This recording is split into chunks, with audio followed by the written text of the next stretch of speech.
OBI എന്ന സ്വന്തം സ്ഥാപനത്തിലെ ജീവനക്കാരികൾ പണം തട്ടിയെടുത്തെന്ന നടനും BJP നേതാവുമായ കൃഷ്ണകുമാറിന്റെ മകൾ ദിയയുടെ കേസിൽ ബാങ്ക് വിവരങ്ങൾ പോലീസ് ശേഖരിച്ചിരിക്കുന്നു. ദിയയുടെ സ്ഥാപനത്തിലെ ജീവനക്കാരികളുടെയും അക്കൗണ്ട് വിവരങ്ങളാണ് ശേഖരിച്ചിരിക്കുന്നത്. രണ്ടും പോലീസ് പരിശോധിക്കുന്നുണ്ട്.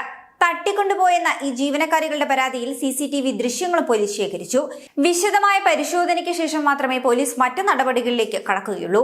ജീവനക്കാരികൾ 69 ലക്ഷം രൂപ തട്ടിയെടുത്തെന്ന പരാതിയും കൃഷ്ണകുമാറും ദിയയും ചേർന്ന് ഇവരെ തട്ടിക്കൊണ്ടുപോയെന്ന ജീവനക്കാരുടെ പരാതിയുമാണ് പോലീസ് അന്വേഷിക്കുന്നത്.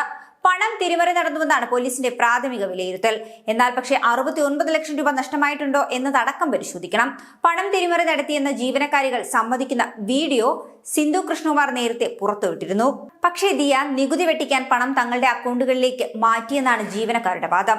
ദിയ കൃത്യമായി നികുതി അടച്ചതിന്റെ വിവരങ്ങൾ ഉണ്ടെന്നിരിക്കെ ഈ ഉന്നയിച്ച ആരോപണങ്ങൾക്ക് ജീവനക്കാർ തെളിവ് നൽകണമെന്ന് കൃഷ്ണകുമാർ വാർത്താ സമ്മേളനത്തിൽ ആവശ്യപ്പെടുകയും ചെയ്തു. പണം നഷ്ടപ്പെട്ടപ്പോൾ പോലീസിനെ അറിയിക്കാതെ ജീവനക്കാരെ വിളിച്ചു വരുത്തിയത് ശരിയായില്ലെന്നാണ് പോലീസിന്റെ വിലയിരുത്തൽ.